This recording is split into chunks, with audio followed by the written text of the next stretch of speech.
উম্মে জামিলা শেষ বয়সে গিয়ে কাঠ খড়ি কেটে তা বিক্রি করে তার খাদ্যের যোগান দেওয়া লাগে। তার মানে যারা ইসলামের ক্ষতি করতে চায়, আল্লাহর কোরআনের বিরোধিতা যারা করে, তাদের শেষ সময়টা খুব বেশি ভালো যায় না, ঠিক কি না কর? এই উম্মে জামিলার উত্তরসূরি আমাদের এই খালা আম্মার দশাটাতে একই। একবার এই দেশে পলায় আবার আরেক দেশে দৌড়ায়, কোন দেশ গ্রহণ করতে চায় না। তার মানে সে কি নাগরিক অবস্থায় যায় নাকি রোহিঙ্গা অবস্থায় দৌড়ায়? তার মানে ইসলামের 12টা বাজাইয়া একবার এই দেশে দৌড়াইবা, আবার ওই দেশে দৌড়াইবা। আবুল আহাবের স্ত্রী উম্মে জামিলার দেই দশা, মৃত্যুর সময় কাউকে যেমন কাছে পায় নাই, কোরআনের মাহফিলে যারা বাধা দিয়েছে, 144 ধারা জারি করেছে, আলেম ওলামা অন্যায় ভাবে যারা হত্যা করেছে, তাদের অবস্থা আজ হোক কাল হোক বাংলার জমিনে উম্মে জামিলার মতোই হবে, ঠিক কিনা কও?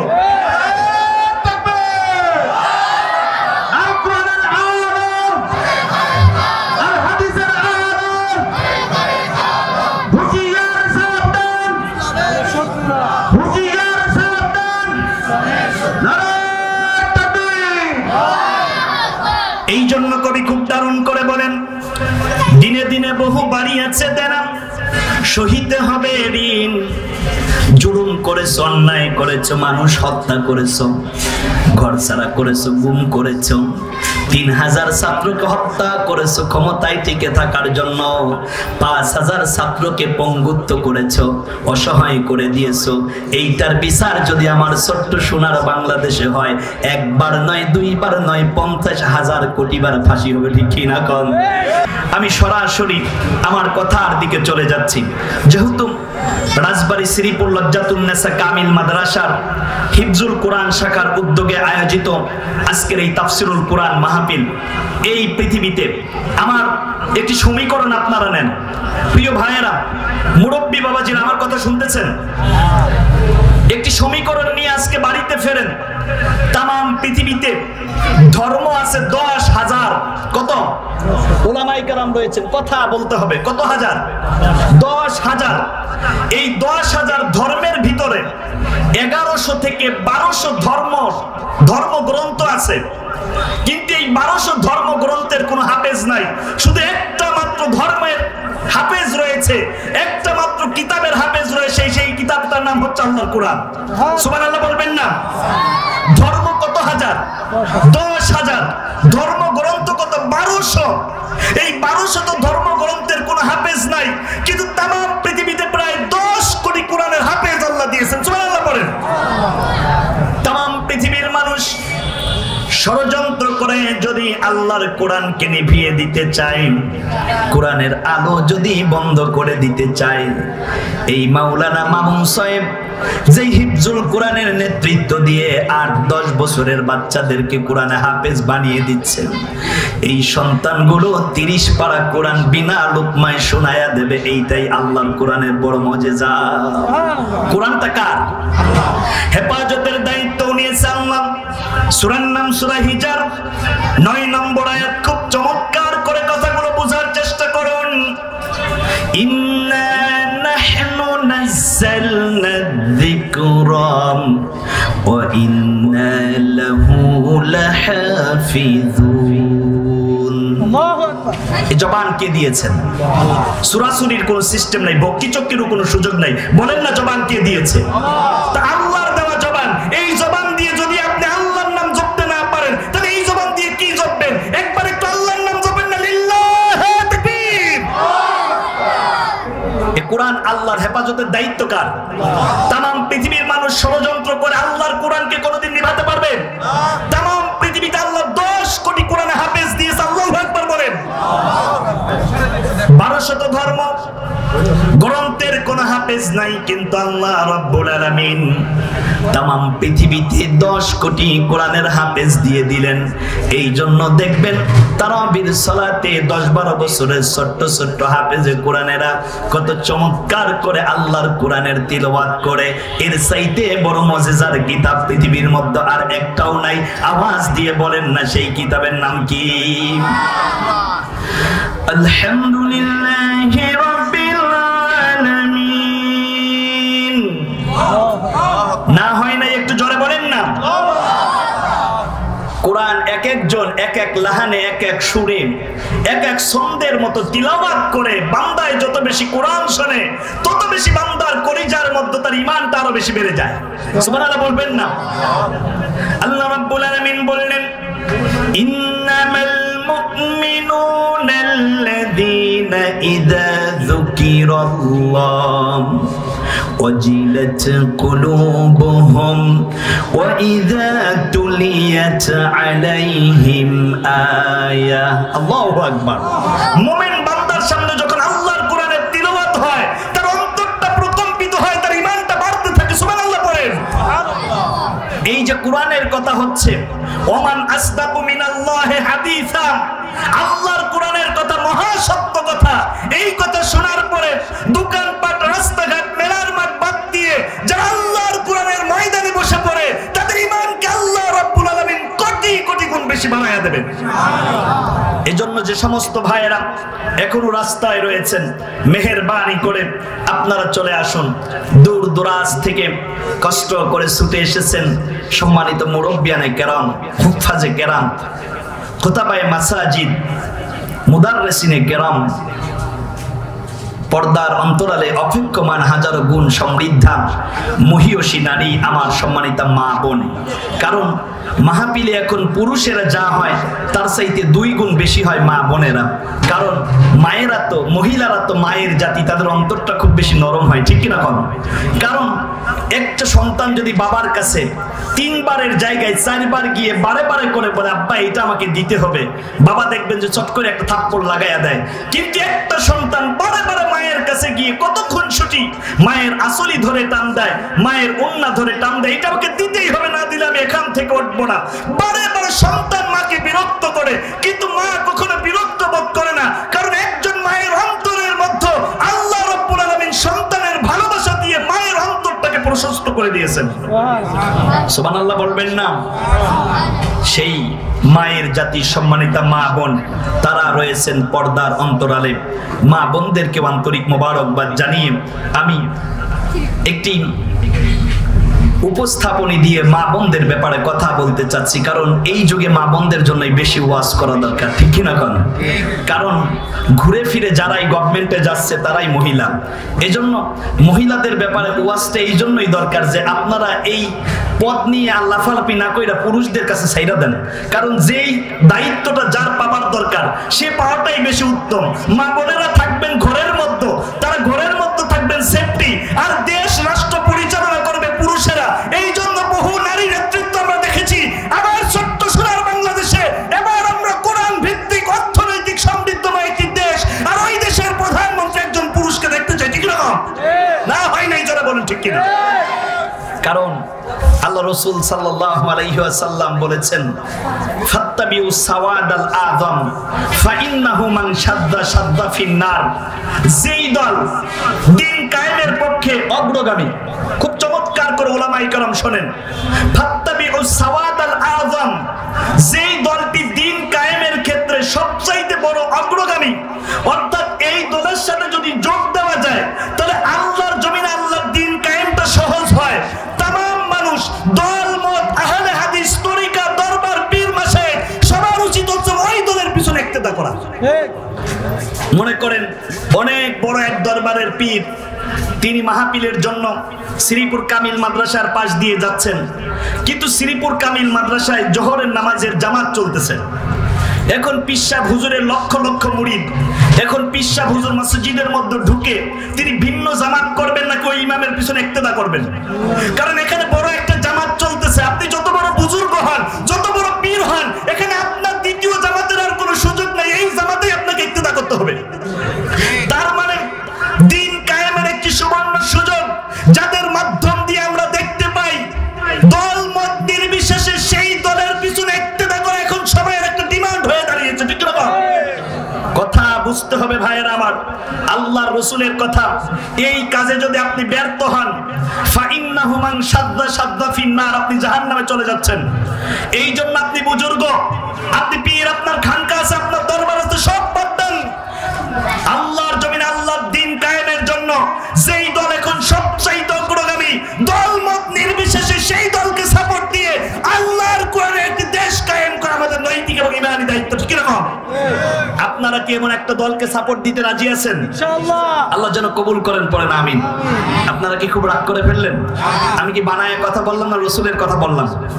কারণ হুজুরের কথা দূরে ঠেলে ফেলে দেবেন, কিন্তু আল্লাহর নবী এবং আল্লাহর কথাটা মেনে নিতে হবে, আর মেনে নেওয়াটাই হচ্ছে আমার ঈমান। সুবহানাল্লাহ পড়েন। আমার প্রিয় ভাইয়েরা, মা বোনদের ব্যাপারে আমি যেই কথা বলতেছিলাম, আপনারা হযরতে মারিয়াম আলাইহিস সালাতু ওয়াস সালামের নাম শুনেছেন, আলাইহিমাস সালাম। মারিয়াম তিনি ছিলেন হান্না বিনতে ফাকুসার মেয়ে। কথা কি শুনতেছেন? খুব দারুণ ভাবে কথা বোঝার চেষ্টা করুন। আর মারিয়াম আলাইহিস সালাম তার আব্বার নাম ছিল ইমরান। নাম কি? ইমরান। আমি এখানে মারিয়াম, ইমরান, হান্না বিনতে ফাকুসা তাদের গল্প কিসসা কাহিনী আপনাদেরকে শোনাচ্ছি না। মা বোনেরা যেহেতু পাশেই আছে, মা বোনেরা আছেন, মা বোনেরা যেহেতু পাশেই আছেন, আমি একটি চমৎকার দৃষ্টিভঙ্গি শুধুমাত্র আপনাদের সামনে পেশ করে আপনাদের চোখের উপরে যেই কালো পর্দা আছে এই পর্দাটা উঠাইয়ে দিতে চাচ্ছি। আর এই পর্দা যদি উঠে যায় তাহলে আপনি একজন গর্বিতা নারী হবেন, আপনি মহিষা নারী হবেন, আপনার সন্তানটা কোরআনে হাফেজ এবং আলেম হবে। আল্লাহু আকবার বলেন।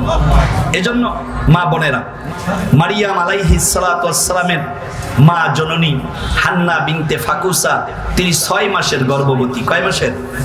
6 মাসের। তিনি 6 মাসের গর্ভবতী। আল্লাহ রাব্বুল আলামিনকে ডেকে ডেকে বললেন, মালিক তুমি আমার গর্ভের মধ্যে ছেলে দিয়েছো নাকি মেয়ে দিয়েছো? একটা দিয়েছো নাকি দুইটা দিয়েছো নাকি টুইন দিয়েছো? আমার গর্ভের সন্তানটা ধলা হবে নাকি কালো হবে এটা আমি জানি না, কিন্তু আমার গর্ভে যেই সন্তানটা হবে ওই সন্তানটা আমি তোমার রাস্তায় ওয়াকফ করে দিলাম, উৎসর্গ করে দিলাম। আমার সন্তানটাকে আমি কোরআনের রাস্তায় দিয়ে দিলাম, বাইতুল মাকদিসের খাদেম বানায়া দিলাম। আমার সন্তানটা হবে মসজিদের খাদেম, আর আমি হব খাদেমার মা, আমি হব খাদেমের মা। কিয়ামতের ময়দানে তোমার সামনে দাঁড়াইয়া আমি হান্না বিনতে ফাকুসা বলবো আমি একজন দ্বীনের খাদেমের মা। জোরে বলেন না মারহাবা। পর্দার অন্তরালে মা বোন রয়েছে, কান খাড়া করে মনোযোগ দিয়ে আমার কথাগুলো নাও। হান্না বিনতে ফাকুসা মান্নত করে কার দরবারে? একটু জোরে বলেন না। তার মানে আমরাও মান্নত যদি করতে হয় একমাত্র কেবলমাত্র শুধুমাত্র আল্লাহর কাছেই করব। ছেলে দরকার, এইটাও চাইবেন কার কাছে? কেউ বা পীরের দরবারে গিয়ে চায়, কেউ বা বুজুর্গের কাছে চায়, কেউ বা আবার দেখা যায় পীর মাশায়েখের দরবার আবার গাজু কালীর কাছেও চায়। আছে না নাই? গাজী কালুর কাছে মান্নত করে যে আমার একটা ছেলে যদি হয় আমি গাজীর গান দেব। আছে না নাই বলেন? এই কাজ যারা করবে তাদের ঈমান থাকে না, সবগুলো হয় মুশরিক। কি হয়? ইন্নাল্লাহা লা ইয়াগফিরু আন ইউশরাকা বিহি ওয়া ইয়াগফিরু মা দুনা যালিকা লিমান ইয়াশা। যারা শিরক করবে তওবা ছাড়া আল্লাহ কোশ্চিন কালেও তাদেরকে maaf করেন না। এইজন্য আল্লাহর সাথে কাউকে শরীক করাটা এইটা আল্লাহ রাব্বুল আলামিন হারাম করে দিয়েছে। আল্লাহর সাথে কাউকে শরীক করলেই সে মুশরিক হয়ে যায়। সে কি হয়? মুশরিক হয়ে যায়। তাহলে আপনারা কি আল্লাহকে বাদ দিয়ে অন্য কারো কাছে চাইবেন? কথা বলছেন না যে চাইবেন? আপনার হুজুর ওয়ালা তাজিরু ওয়াজিরাতু ইজরা উখরা, কিয়ামতের ময়দানে আপনার হুজুরের কোনো খবর থাকবে? তার চিন্তাই সে বেহাল দশা। আপনার পীর তার নিজের চিন্তাই সে অস্থির। কারণ যেই কিয়ামতের ময়দানে ইয়াউমা ইয়াফিরুল মারউ মিন আখি ওয়া উম্মিহি ওয়া আবি ওয়া সাহিবাতিহি ওয়া বানি, আপনার ভাই আপনার থেকে দূরে পালায়া যাবে, আপনার মা আপনাকে চিনবে না, আপনার আপনজনের স্ত্রী সন্তান পরিবার আপনাকে চিনবে না, সেই জায়গাতে আপনার বুজুর্গ আপনাকে চিনবে। এই চিন্তা আপনার মাথার মধ্যে যদি কেউ ঢুকায় তো ঢুকাইছে মিস্টার ইবলিস। ঠিক এরকম এই যে করোনা প্যান্ডামিক সিচুয়েশন, করোনা। আচ্ছা বলেন দেখি, করোনার সময় সব চাকরি বাকরি আপনাদের বন্ধ, এখন মুড়িদের তো কাজ কাম কিচ্ছু নাই। এখন পিসা হুজুর 3 বস্তা আলু, এরপরে 3 কার্টুন সোয়াবিন তেল আর 10 বস্তা চাল কিনা প্রত্যেক মুড়িদের ঘরে ঘরে পৌঁছায় দিছে। মুড়িদের মাইয়ার বিয়ে, পিসায় 1 লাখ টাকার একটা চেক দিয়ে বলছে বাজান মাইয়ার আগে বিয়ে দাও, চিন্তার কোনো দরকার নাই, লাগলে আরো দেব। এরকম পীর ঘরে ঘরে আছে। আমি পীরদের বিপক্ষে কথা বলছি না, কারণ এই অঞ্চলটা সারসিনার আল্লাহর ওলিরা, ফুরফুরার আল্লাহর ওলিরা, চরমনের আল্লাহর ওলিরা, এরকম আহলে হক দরবারগুলো আমাদেরকে ধরে ধরে মাথায় টুপি দিয়ে আল্লাহর দ্বীন শিখিয়েছেন। ঠিক না? সেই অঞ্চলে বসে পীর মাশায়েখদের বিপক্ষে কথা বলার দুঃসাহস অন্তত আমি দেখাইতে পারি না। কারণ সিলসিলায়ে ফুরফুরা বলেন, সিলসিলায়ে সারসিনা বলেন, জৈনপুর বলেন, চরমনাই দরবার বলেন, এগুলো এক বাক্যে হক দরবার। এই দরবারের সাথে সম্পর্ক রাখা, তাআল্লুক রাখা আমাদের দরকার, ঠিক না? আমার প্রিয় ভাইয়েরা, কথা বোঝেন। তাহলে আমরা প্রয়োজন হলে চাইবো কার কাছে? আল্লাহর কাছে। এইবার মনে করেন মুরিদের স্ত্রীর অপারেশন করা দরকার, পীর সাহেব হুজুর 50,000 টাকার একটা বান্ডিল দিয়ে মুরিদরে বলছে তোমার স্ত্রীর অপারেশন করো, এরপরে লাগলে আরো দেব। এরকম পীর মোটামুটি আপনারা পাইছেন? তা পান নাই। আপনার মেয়ের বিয়েতে আপনি পীররে খুঁজে পান না। আপনার পরিবারে যখন করোনার সময় চাল ডালের একেবারে বেহাল দশা, ওই সময় আপনার পীর আপনার বাড়িতে খাবার পৌঁছাইতে পারে নাই, আপনার মেয়ের বিয়ের ব্যবস্থা পীরে করতে পারে নাই, কিয়ামত ওই পীর আপনাকে সুপারিশ করে আল্লাহর জান্নাতে নিয়ে যাবে। এই চিন্তা আপনি মাথার মধ্যে কেন ঢুকাইলেন? বোঝেন কথা? খুব কষ্ট হচ্ছে আপনাদের না রাগ হচ্ছেন? এইবার শোনেন আমার ভাইয়েরা, আমি যেখানে কথা বলতেছিলাম, হান্না বিনতে ফাকুস মান্নত করে কার কাছে? আল্লাহর কাছে। আয় আল্লাহ তাআলা, আমার গর্ভের মধ্যে তুমি যেই সন্তান দিয়েছো, ওই সন্তান প্রসব হবার পরে আমি বাইতুল মাকদিসের খাদেম বানায়া দেব। তার মানে মা বোনেরা, গর্ভে সন্তান থাকার পরে পেটের উপরে একটু হাত দেন, মা বোনদের পেটটা একটু বড় হয়। আপনি যদি এই অবস্থাতে আপনার সন্তানকে দ্বীনের রাস্তায় মান্নত করে দিতে পারেন, আপনার সন্তানটা একদিকে যেমন হবে কোরআনে হাফেজ, আপনার মরণের পর আপনার জানাজার ইমামতি করবে, এর চাইতে সৌভাগ্যবতী নারী পৃথিবীর মধ্যে আর কেউ হতে পারে না, ঠিক এরকম? এই জন্য মা বোনেরা, যখন আপনি হামেল থাকবেন, গর্ভবতী থাকবেন, আপনার গর্ভের সন্তানকে আপনি কুরবান করে দেবেন আল্লাহর রাস্তায়। কোথায়? যেটা হান্না বিনতে ফাকুসা আল্লাহর কাছে মান্নত করেছিল। আল্লাহ রাব্বুল আলামিন সূরা ইমরানের 35 নম্বর আয়াতের মধ্যে দারুণ করে জানিয়েছেন, ইয ক্বালাত ইমরাতুন ইমরান রাব্বি ইন্নী নাযারতু লাকা মা ফি বাতনি মুহাররারান ফাতাকাব্বাল মিন্নি। আয় আল্লাহ তাআলা, আমার গর্ভের মধ্যে ছেলে আছে নাকি মেয়ে আছে, একটা না দুইটা, ধলা না কালো, আমি কিছু জানি না, তবে আমার গর্ভের সন্তানটা আমি তোমার রাস্তায় কুরবানি করে দিলাম। সুবহানাল্লাহ বলবেন না? রাজবাড়ির মানুষ এই প্রচন্ড শীতের মধ্যে আপনাদের মনে হয় যে মুখটাও বন্ধ হয়ে গেছে, জবান কে দিয়েছেন? তা আল্লাহর দেওয়া জবান দিয়ে আপনি একবার সুবহানাল্লাহ বললে কি খুব বেশি গুনাহ হয়ে যাবে? একবার বলেন না লিল্লাহে তাকবীর। নাকি চিন্তা করতেছেন হুজুর কথাটা বলার কোনো দরকার নাই, শেষ বেলায় তবারক দেবে নিয়ে বাড়িতে চলে যাবো? কি আপনারা কি তবারকের পাগলে আসছেন? আমরা এই যে হুজুরেরা, আমরা কি মোটামুটি খাওয়ানোর জন্য আসছি না ওয়াজ করার জন্য আসছি? এখন আমাকে মনে করেন ওয়াজের আগে জনমের মতো খাওয়াইছে, খাওয়ানোর পরে বললাম যে যুবকদেরকে আল্লাহ হাসান হুসাইনের মতো কবুল করুন, বৃদ্ধদেরকে সাইয়েদিনা আবু বকরের মতো কবুল করুন, একটা কম্বল দাও, শীতের মধ্যে আমি জনমের মতো ঘুমাই। আচ্ছা, এইবার মাহফিল কমিটি আমারে কি বলবে যে হুজুর স্কুল ঢিলা হয়ে গেছে, আপনি ঢাকার থেকে আইছেন তো খাওয়ার জন্য, বরং আসছেন ওয়াজের জন্য। ওয়াজ করলে খাওয়ানটা অটো। ঠিক তেমনি করে আপনারা তো তবারক নেওয়ার জন্য আসেন নাই, বরং আল্লাহর কোরআনের জন্য আসছেন। কোরআনের জন্য সময় ব্যয় করে দেন। ইযা কিলা লাকুম তাফাসসাহু ফিল মাজালিস, আপনি যদি আল্লাহর কোরআনের জন্য বিন্দু মাত্র সময় অক্ষ করে দেন, কিয়ামত আল্লাহ রাব্বুল আলামিন জান্নাত আপনার জন্য অনেক বড় জায়গাকে ছেড়ে দেবে। সুবহানাল্লাহ পড়েন। তার মানে আপনি কোরআনের মাহফিলে যদি শ্রোতা হিসেবে বসে যান, যেহেতু তবারকের একটা আয়োজন কর্তৃপক্ষ করছেন, শেষ বেলায় আপনাদেরকে তবারক না দিয়ে ওনারা বাড়িতে নিয়ে যাবেন, বিষয়টি কি এমন না? আপনাদেরকেই দেবেন। তার মানে আল্লাহর কোরআন শোনা হচ্ছে, এইটা যদি মূল মাকসাদ হয়, তবারকটা আপনার বাড়িতে অটো চলে যাবে, ঠিক কিনা কল? আমরা কি তবারকের পাগল না আল্লাহর কোরআনের পাগল? আল্লাহর কোরআনের পাগল যারা যারা আছেন দুই হাত তুলে একটু দেখায় দেন। যুবক একটু তাকবীর দেন।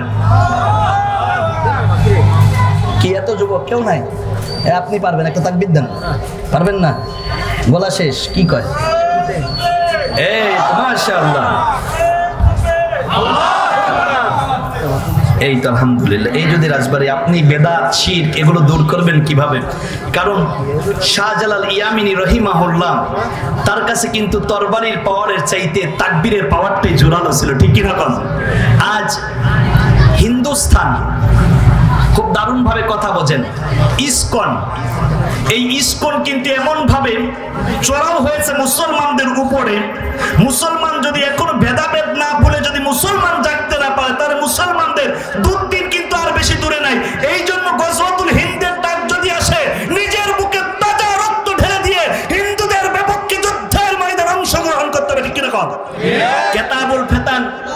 নাসাইর হাদিস 3178 নম্বর হাদিস, বানানো কোনো কথা বলছি না। আন সাওবানা মাওলা রাসূলিল্লাহ সাল্লাল্লাহু আলাইহি ওয়াসাল্লাম, আল্লাহর নবীর সাহাবী সাওবান রাদিয়াল্লাহু তাআলা আনহু থেকে বর্ণিত, আল্লাহর হাবিব সাল্লাল্লাহু আলাইহি ওয়াসাল্লাম বলেন, ইসাবাতান মিন উম্মতি, শেষ বেলায় কিয়ামতের আগ মুহূর্তে আমার উম্মতের মধ্যে দুইটি দল হবে। কয়টি দল? ইসাবাতান মিন উম্মতি আহরাজাহুমাল্লাহু মিন নার, এই দুইটা দলকে আল্লাহ রাব্বুল আলামিন জাহান্নামের আযাব থেকে বাঁচায়া তাদেরকে জান্নাতের ঘোষণা দিয়েছেন, বলেন না মারহাবা। ইসাবাতুন তাগজুল হিন্দা, হিন্দুস্তানে একটা যুদ্ধ হবে। আল্লাহর রাসূল তো কোনোদিন হিন্দুস্তানে আসেন নাই, কিন্তু আল্লাহর হাবিব সাল্লাল্লাহু আলাইহি ওয়াসাল্লাম যেই কথা বললেন এইটা তো মহা সত্য কথা, আর এই কথার উপরে বিশ্বাস স্থাপন করে নেওয়ার নাম হলো ঈমান। নাম কি? তার মানে হিন্দুস্তানে একটা যুদ্ধ হবে, এই কথা আল্লাহর হাবিব বলেছে, আপনারা বিশ্বাস করেন? কিতাবুল ফিতর নাসাইর হাদিস 3178 নম্বর হাদিস, বোঝেন কথা। হিন্দুরা যতই লাফালাফি করুক, আল্লাহর নবী বলেছেন ওই যুদ্ধে মুসলমানেরা বিজয়ী হবে। সুবহানাল্লাহ বলবেন না? তাহলে ওই যুদ্ধে যদি মুসলমানরা বিজয়ী হয়, তাহলে হিন্দুদের বিপক্ষে যুদ্ধ করার জন্য, জিহাদের ময়দানে অংশগ্রহণ করার জন্য এখন থেকে আমাদের প্রস্তুতি নেওয়া দরকার, ঠিক না?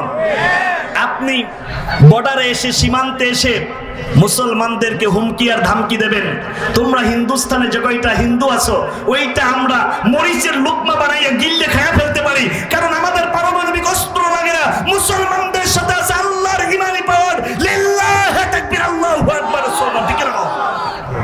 আমার প্রিয় ভাইয়েরা, লিল্লাহি তাকবীর, আল্লাহু লিল্লাহি তাকবীর, আল্লাহু আলো, আল হাদিসের আলো, লিল্লাহি তাকবীর।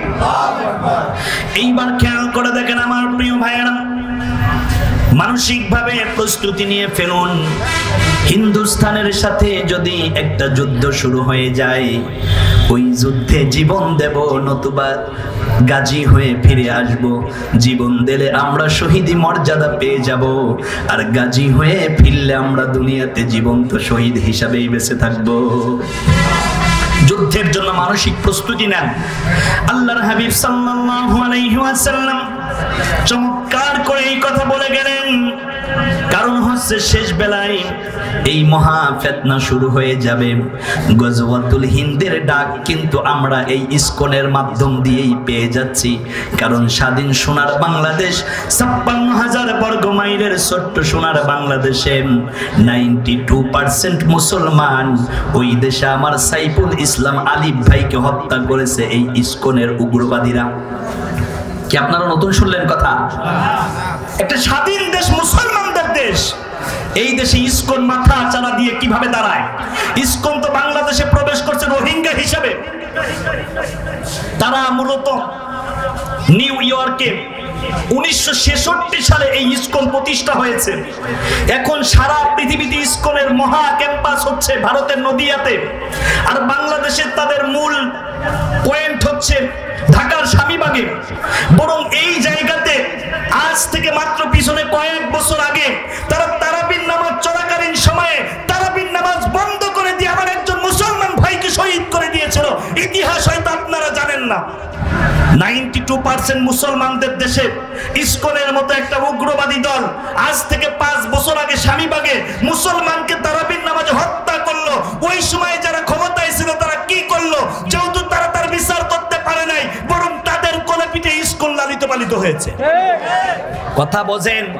ভারতের মদদে তুষ্ট হয়ে তারা স্বপ্ন দেখেছিল 2041, কিন্তু নিজেও জানে না 2024-এর 5ই আগস্টে ছাত্র আন্দোলনের মাধ্যমে তাদেরকে পালাইতে হবে। কারণ মনে পড়ে যায় আল্লাহর ওলি বিশ্বনন্দিত মুফাসসিরে কোরআন মরহুম মাগফুর আল্লামা দিলাওয়ার হুসাইন সাইদি। আহারে, আল্লাহর ওলির প্রত্যেকটি কথা এখন বাস্তবতায় জাতির সামনে উপস্থাপন হচ্ছে, ঠিক না? কয় ছোট্ট পয়রা গাছের গোড়া ধইলা লাড়া দেব, মামু বাড়ি দিল্লি গিয়ে পড়বা। কই গেছে? আবার কয় কুঠার এই অধিকার আমরা মুক্তিযোদ্ধার সন্তান নাতিপুতিরে দেব না তো দেব কারে? রাজাকার রে। এবার ছাত্র আন্দোলনের ছাত্ররা শুরু করলো, তুমি কে আমি কে, রাজাকার রাজাকার বলছে কে? এরপরে পালাইছে কে? কথা বোঝেন? কারণ দীর্ঘ 16 বছর কোরআনের কথা বলার জন্য পারমিশন নেওয়া লাগতো। নেতার এমপির আপন খালাতো ভাইয়ের দোস্তের শ্যালকের ছোট বিয়ের তাইলোর বন্ধু, তার নাম পোস্টারে না দিলে মাহফিল নাকি বন্ধ? এ জমিন কার? কথা বলছেন না যে জমিন কার? আল্লাহর জমিন, আল্লাহর কোরআনের কথা বলার জন্য কিসের পারমিশন দরকার মিয়া?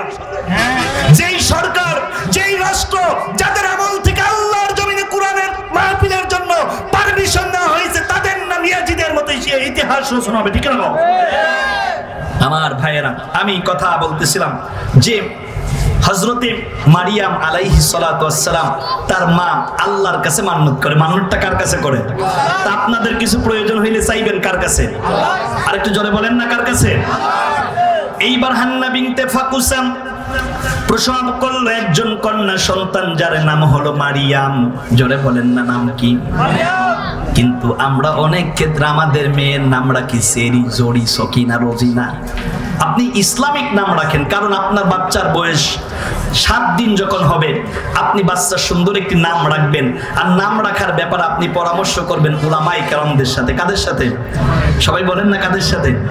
আলেমদের সাথে। এখন তো মোটামুটি আলেমদের সাথে আমাদের সম্পর্ক নাই, কারণ এখন আমাদের সম্পর্কটা হয়ে গেছে টিভি সিনেমার সাথে, ঠিক না? খবরদার, সম্পর্ক রাখতে হবে কার সাথে? আলমারউ মাআ মান আহাব্বা। এই দুনিয়াতে যাদের সাথে যার সম্পর্ক হবে তাদের সাথেই তাদের গন্তব্য হবে। মান তাশাব্বাহা বিকওমিন ফাহুয়া মিনহুম।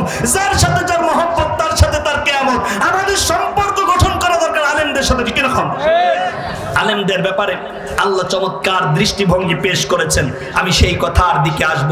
আল্লাহ কোরআনের মধ্যে দারুণ করে আলেমদের ব্যাপারে কথা বলেছেন।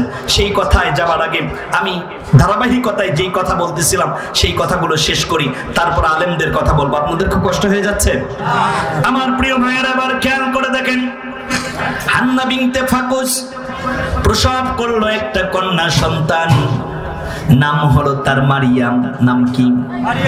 এইবার হান্না বিনতে ফাকুসা ডাক দিয়ে বললাম, ফালাম্মা ওয়াদাআতহা ক্বালাত রাব্বি ইন্নী ওয়াদাআতুহা উনসা। আল্লাহু আকবার। সূরার নাম সূরা আল ইমরান 36 নম্বর আয়াত। আল্লাহকে ডেকে বলল, আল্লাহ তাআলা, আমি তো একটা কন্যা সন্তান প্রসব করেছি, আর আমি নিয়ত করেছিলাম আমার সন্তানকে তোমার ঘর মসজিদের খাদেম বানাবো। আমাকে যেহেতু তুমি কন্যা সন্তান দিয়েছো, তাকে তো খাদেম বানানোর কোনো সুযোগ নাই। আমরা অনেক সময় চিন্তা করি, আহারে আমার তো একটা মেয়ে হয়েছে, তাকে দিয়ে দিনের খাদেম কেমনে বানাবো? না না না, আপনার ভুল চিন্তা। দিনের সবচাইতে বড় খাদেমা ছিল মহিয়সী নারী খাদিজাতুত তাহেরা রাদিয়াল্লাহু তাআলা আনহা, ঠিক না? অপরদিকে হযরতে ফাতেমা, যায়েনব রাদিয়াল্লাহু তাআলা আনহা, রহিমা, এমনে করে করে আমরা ইতিহাসে যতজনের নাম পাই, আসিয়া রাদিয়াল্লাহু তাআলা আনহা, এমনে করে করে মহিলারাও দিনের জন্য জীবন উৎসর্গ করেছে। সুমাইয়ার কথা মনে হয়ে যায়। আর এখনো যখন হাজী সাহেবরা বাইতুল্লাহর চত্বরে যান, আপনারা যখন আয়েশা মসজিদে ইহরাম বাঁধার জন্য রওনা দেন, ওই আয়েশা মসজিদে যাবার পথে বাইতুল্লাহর চত্বরের বাম পাশেই হযরতে সুমাইয়া রাদিয়াল্লাহু তাআলা আনহার কবর মোবারক মাকবারা। এই দিকে যখন তাকায় মানুষ চোখের পানি ছেড়ে দিয়ে দিয়ে কান্দে। আহারে সুমাইয়া ইসলামের জন্য জীবন দিয়েছে, তবু ঈমান দেয় নাই। বাতিল সে দবনে ওয়ালে, বাতিল সে দবনে ওয়ালে, হাই আসমান হি হাম, সবর কর চুকা হে তু ইন্তেহা হামারা। বিশ্ব দেখেছে বারে বারে, মুমিন কখনো হারে না। জীবন দিতে জানে ওরা, ঈমান দিতে পারে না। আওয়াজ দিয়ে বলেন, কথা ঠিক না বেঠিক? ঈমান বিক্রি করতে চায় না মুসলমান, জীবন দিয়ে দিতে চায়। এবার আপনারা বলেন, ইসলামের জন্য, দিনের জন্য, আল্লাহর কোরআনের জন্য আমাদের যদি জীবন দেওয়ার দরকার হয়, রক্ত দেওয়ার দরকার হয়, কারা কারা জীবন উৎসর্গ করে দিতে রাজি আছেন? দুই হাত তুলে আল্লাহকে দেখান।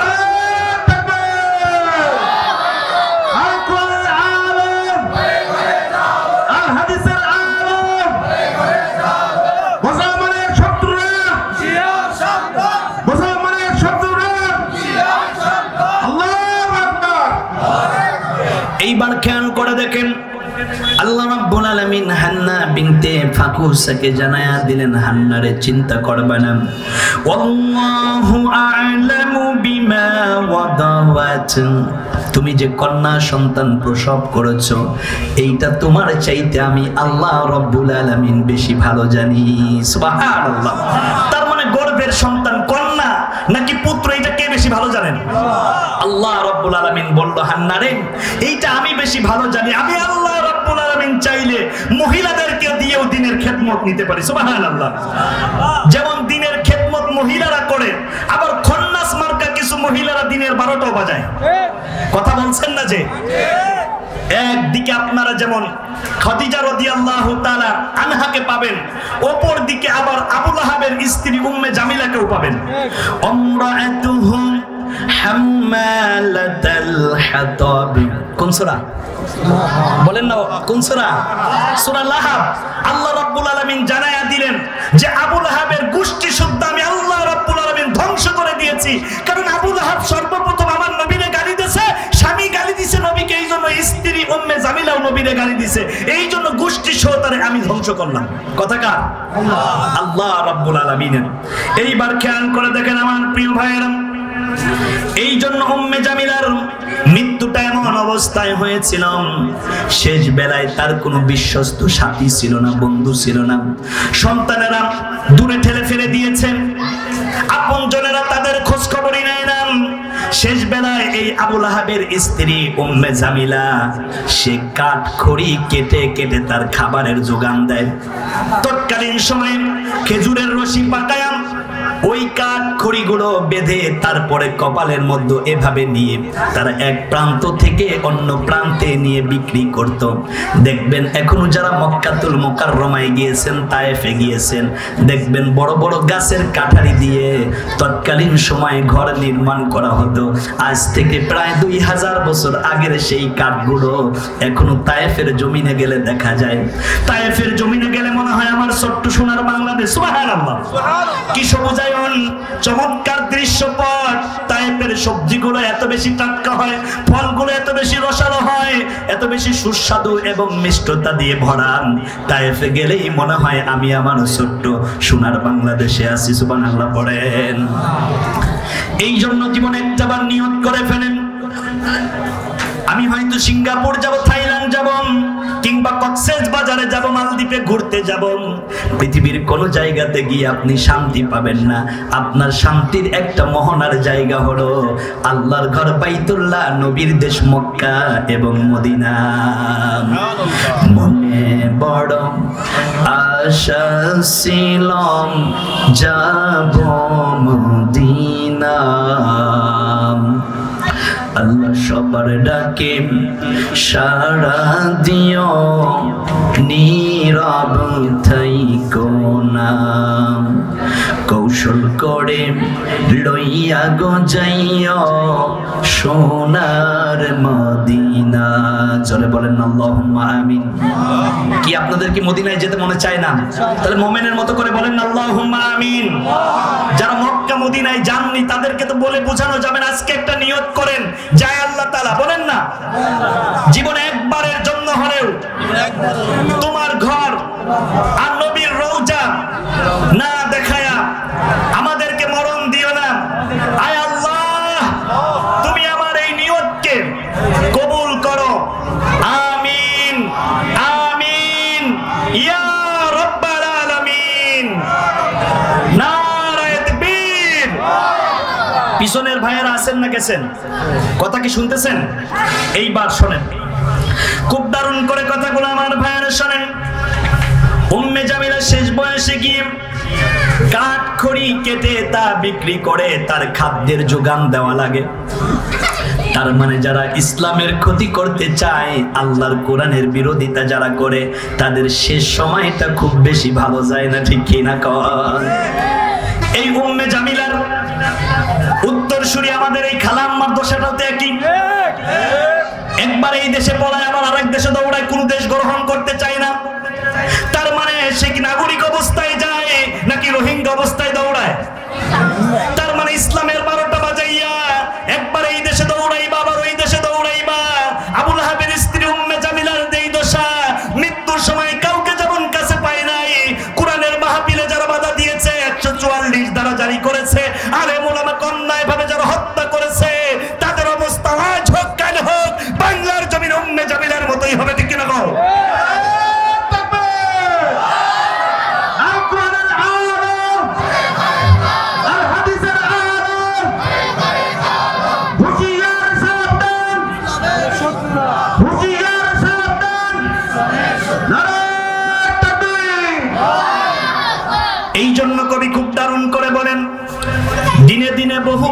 বাড়িয়েছে দেনা, সহিতে হবে ঋণ। জুলুম করেছো, অন্যায় করেছো, মানুষ হত্যা করেছো, ঘর ছাড়া করেছো, গুম করেছো, 3000 ছাত্রকে হত্যা করেছো ক্ষমতায় টিকে থাকার জন্য, 5000 ছাত্রকে পঙ্গুত্ব করেছো, অসহায় করে দিয়েছো। এইটার বিচার যদি আমার ছোট্ট সোনার বাংলাদেশে হয়, একবার নয়, দুইবার নয়, 50,000 কোটি বার ফাঁসি হবে, ঠিক কি না কোন? আল্লাহ রাব্বুল আলামিন সেই কথা কোরআনের মধ্যে বললেন, দলিল লিখে নিয়ে যান। সূরার নাম সূরা নাহল 126 নম্বর আয়াত। এইটাকে হুজুরের বানানো কথা না, আল্লাহর কথা। আল্লাহ রাব্বুল আলামিন বললেন, ওয়া ইন আকাবতুম ফাআকিবু বিমিসলি মা উকিবতুম বিহি ওয়া লা ইন সাবারতুম লাহুয়া খায়রুল লিস-সাবিরিন। আল্লাহু আকবার। আল্লাহ রাব্বুল আলামিন জানালেন, কেউ যদি অন্যায় ভাবে তোমাকে একটা আঘাত করে, তাহলে তুমিও তাকে পাল্টা ওই আঘাতটাই করবা। তার মানে ক্ষমতায় টিকে থাকার জন্য 3000 ছাত্রকে হত্যা করেছে, তার মানে যারা অন্যায় ভাবে হত্যা করেছে তাদেরও 3000 বার ফাঁসি হবে। এইটাই আল্লাহর কোরআনের বিধান। সূরার নাম সূরা নাহল, আল্লাহ রাব্বুল আলামিন 126 নম্বর আয়াতে জানায় দিলেন। সুবহানাল্লাহ পড়েন। তাহলে 3000 ছাত্র হত্যা করার কারণে তার ফাঁসি হবে কতবার? 3000 বার। এইটাই আল্লাহর কোরআনের বিধান। কথা বোঝেন? এইবার আবার দারুণ করে কথা বুঝে নেন।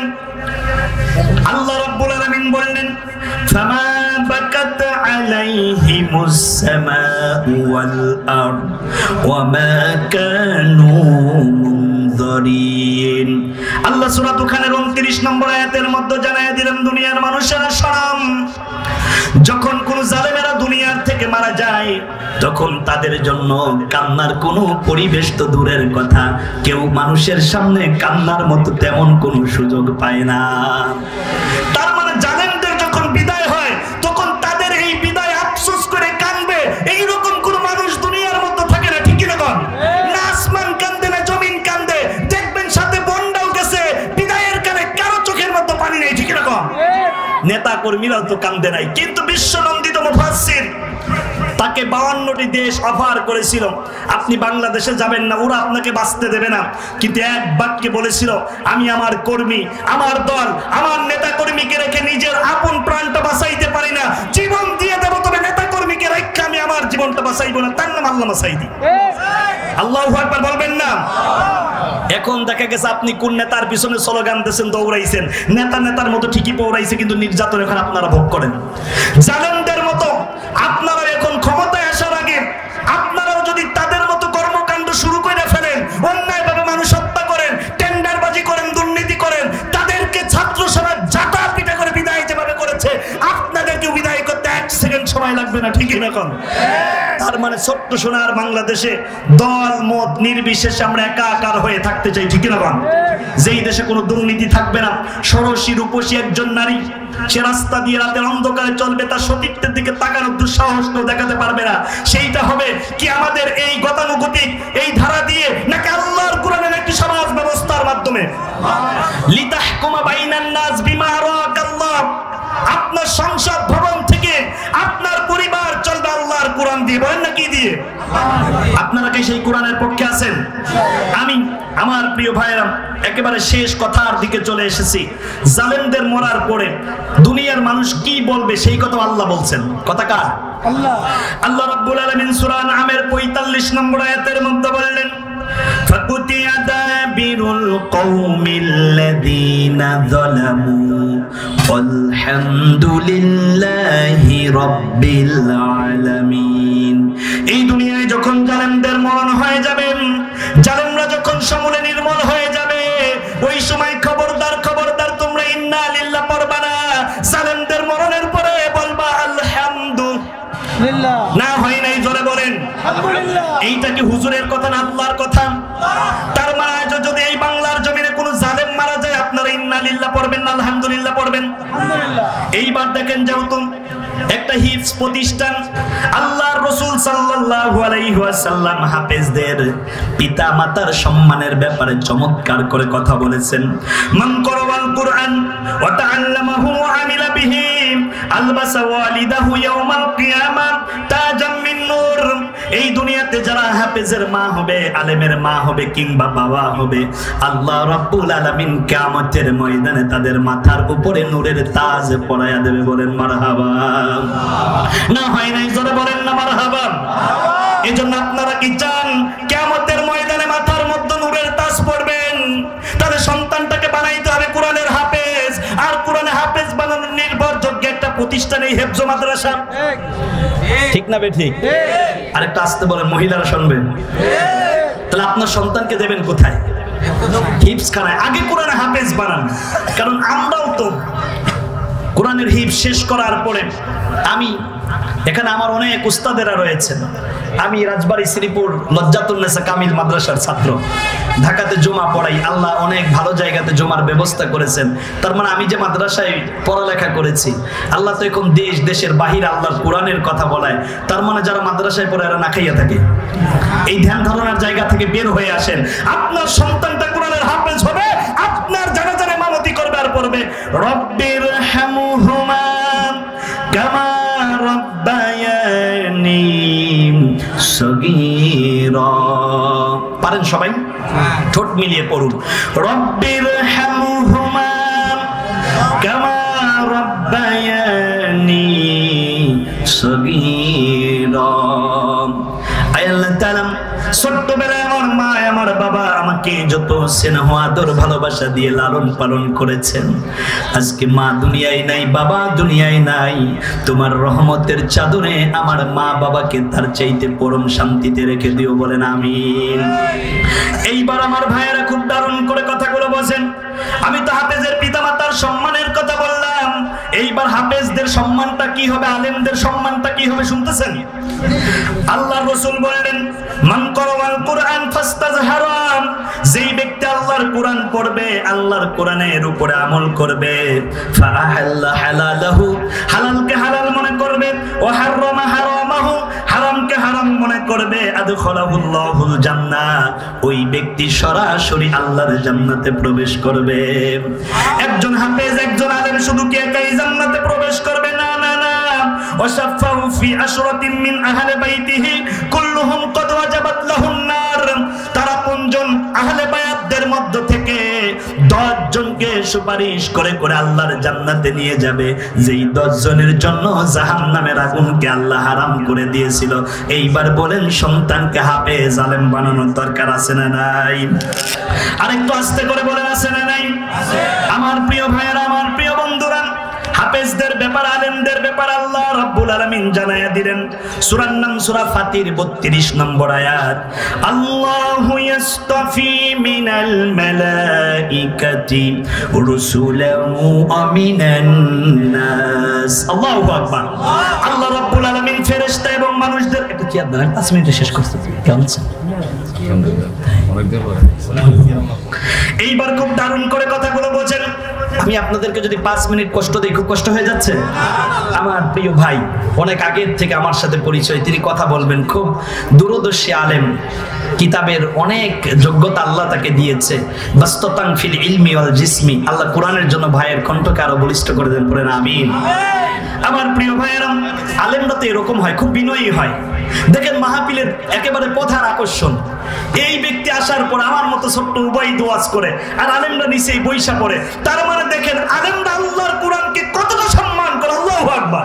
সেই কথাই আমি বলতেছিলাম, এই জন্য 5 মিনিট চেয়ে নিয়েছি আপনাদের কাছ থেকে মাত্র। সূরার নাম সূরা ফাতির 32 নম্বর আয়াত। আল্লাহ রাব্বুল আলামিন ফেরেশতা এবং মানুষদের মধ্য থেকে তাদেরকে ইউনিক করেছেন, ইস্তিফা করেছেন, লাইক করেছেন, চুজ করেছেন, আর তাদেরকেই আল্লাহ রাব্বুল আলামিন আল্লাহর কোরআনের ইলম দিয়ে আলেম বানায়া দিয়েছেন। ইস্তিফা কাকে বলে? ছেলেকে বিয়ে দেবেন, একটা নাকফুল কিনতে হবে, বউকে সাথে নিয়ে গেছেন নাকফুল কিনতে, দোকানে যাওয়ার পরে শত শত নাকফুলের টেরের মধ্য থেকে পছন্দ করছেন কয়টা? একটা। ঠিক কোটি কোটি মানুষের মধ্যে আল্লাহ রাব্বুল আলামিন যাদেরকে ইস্তিফা করেন, এই আমার হাবিবুর রহমান ভাইয়ের মতো তাদেরকে কোরআনের আলেম বানায় দেয়। সুবহানাল্লাহ বলবেন না? এটা ইস্তিফা করেছেন কে? আল্লাহ রাব্বুল আলামিন আবার বললেন, সুম্মা আওরাসনাল কিতাবাল্লাযীনা ইসতাফাইনা মিন ইবাদিনা। সূরার নাম সূরা ফাতির 32 নম্বর আয়াত। দারুণ করে লিখে নেন। আল্লাহ রাব্বুল আলামিন জানায়া দিলেন, আমি আল্লাহ রাব্বুল আলামিন तमाम পৃথিবীর আমার বান্দা বান্দীদের মধ্য থেকে আলেমদেরকে ইস্তফা করে তাদেরকে কোরআনের জ্ঞান দিয়ে ধন্য করেছি। আলেমদের ব্যাপারে আল্লাহর নবী বললেন, কুন আলিমান আও মুতাআল্লিমান আও মুস্তামিয়ান আও মুহিব্বান ওয়ালা তাকুন খামিসা ফাতাহলিক। তোমরা আলেম হও, নতুবা আলেমের বিশ্বস্ত সহযোগী হয়ে যাও, নতুবা আলেমের কথা বলো, নতুবা আলেমের কথা শোনো। আর এই চারটা যদি তোমরা পালন করতে না পারো, পঞ্চম নম্বরে গেলেই তোমাদের ধ্বংস অনিবার্য। এই জন্য আমার পরে আমার ভাই কথা বলবেন, আও মুস্তামিয়া, তার কথা শোনাটাই আল্লাহর রাসূলের হাদিসের উপরে আমল, ঠিক কিনা কোন ভাই? কথা বলবেন, এরপরে প্রধান মেহমান কথা বলবেন, তাদের কথা না শুনলে কি চলে যাবেন? তার মানে এই যে আপনি আলেমদের কথা শুনলেন আর আলেমদের কথা শোনার কারণে আপনি রাসূলের উম্মত হয়ে গেলেন, তার মানে হচ্ছে আপনি আল্লাহর রাসূলের কথাকে মূল্যায়ন করলেন, ঠিক কি না কোন? আল্লাহর হাবিব বললেন, লাইসা মিন উম্মতি, তারা আমার উম্মত নাম, মাল্লাম ইউজিল্লা কাবীরানা, যারা বড়দেরকে সম্মান করে না, ওয়ারহাম সগীরানা, যারা ছোটদেরকে স্নেহ করে না, ওয়ারিফ লি আলিমিনা হাক্ক, আর যারা আলেমদেরকে সম্মান করে না, তাজিম করে না, আল্লাহর রাসূল বলেছেন তারা আমার উম্মতি না। তারা কি রাসূলের উম্মত না। এইজন্য আলেমদেরকে তাজিম করা, আলেমদেরকে সম্মান করা, এই কথা আল্লাহর রাসূল শিখিয়ে দিয়েছেন। আজ থেকে হৃদয়ের সর্বোচ্চটুকু দিয়ে আমরা আলেমদেরকে সম্মান করতে চাই। রাজি আছেন কারা কারা? দুই হাত তুলে আল্লাহকে দেখায়া দেন। হাত নামান আমার প্রিয় ভাইয়েরা। শেষ কথা আলেমদের মর্যাদার ব্যাপারে আমি আর 3টা আয়াত দিয়ে কথা শেষ করে দিচ্ছি। আল্লাহ রাব্বুল আলামিন বলেছেন, ইয়ারফাইল্লাহুল্লাযীনা আমানু মিনকুম ওয়াল্লাযীনা উতুল ইলমা দারাজাত। সূরার নাম সূরা মুজাদালা 11 নম্বর আয়াত। আল্লাহ জানায়া দিলেন আলেমদের ইজ্জতকে আমি আল্লাহ সমুন্নত করেছি। আল্লাহ কোথায় বলেন না? আল্লাহ কোথায়? আরশে আজিমে, আর রহমানি আলাল আরশিস তাওয়া। আল্লাহ তো আরশে আজিমে, তার মানে আল্লাহ যেখানে থাকে আল্লাহ কারো সম্মানকে বুলন্দ করলে ঠিক সেই জায়গাতে নিয়ে যায়। ইয়ারফাইল্লাহ, আল্লাহ রাব্বুল আলামিন আলেমদের সম্মানকে তার আরশে আজিম পর্যন্ত বুলন্দ করেছেন। সুবহানাল্লাহ পড়েন। এইবার আসুন প্রিয় ভাইয়েরা, শেষ কথা, কিয়ামতের ময়দানে 3 শ্রেণীর মানুষ সুপারিশ করার একটি যোগ্যতা পাবে। তার মধ্যে এক শ্রেণী হচ্ছে ইয়াশফাহু ইয়াউমাল কিয়ামাতে ফির রাসূল ফিশ শুহাদা ফিল উলামা। নবীরা সুপারিশ করবে, শহীদেরা সুপারিশ করবে, আর আলেমরা সুপারিশ করবে। কিয়ামতে আলেমদের সুপারিশ যদি আপনি পেতে চান, তাহলে দুনিয়াতে সেই আলেমদের সাথে থাকার দরকার আছে না নাই? আলেমদের বিরোধিতা করার কোনো সুযোগ আছে? আলেমদের থেকে বাহিরে যাওয়ার কোনো সুযোগ আছে? এজন্য শেষ বেলা আপনাদের থেকে একটা প্রতিশ্রুতি নিয়ে আপনাদেরকে যদি আর একটু কষ্ট দেই, আপনারা কি খুব কষ্ট পেয়ে যাবেন? তাহলে আলেম ওলামা যেখানে না হইল না, একটু মোমেনের মতো করে বলেন, আলেম ওলামা যেখানে আলেম নাই যেই দলে, যেই দলে আলেম বেশি, যাদের মাধ্যমে আল্লাহর জমিনে আল্লাহর দ্বীন কায়েম হবে, দল মত নির্বিশেষে সেই দলকে অনুসরণ করা সময়ের দাবি এখন পর্যায়ে আইন হয়ে দাঁড়িয়েছে, ঠিক না? আমরা সাপোর্ট করব সেই দলকে, যেই দলের সাথে থাকলে তাড়াতাড়ি অল্প সময়ের মধ্যে আল্লাহর জমিন আল্লাহর দ্বীন কায়েম হবে। সেই দলের সাথে থাকতে আপনারা রাজি আছেন? সেই দলের দাওয়াত দিয়ে আপনাদের কাছে থেকে আজকের মতো বিদায় নিচ্ছি। ওমা তৌফিক ইল্লা বিল্লাহ। আসসালামু আলাইকুম ওয়া রাহমাতুল্লাহি ওয়া বারাকাতুহু।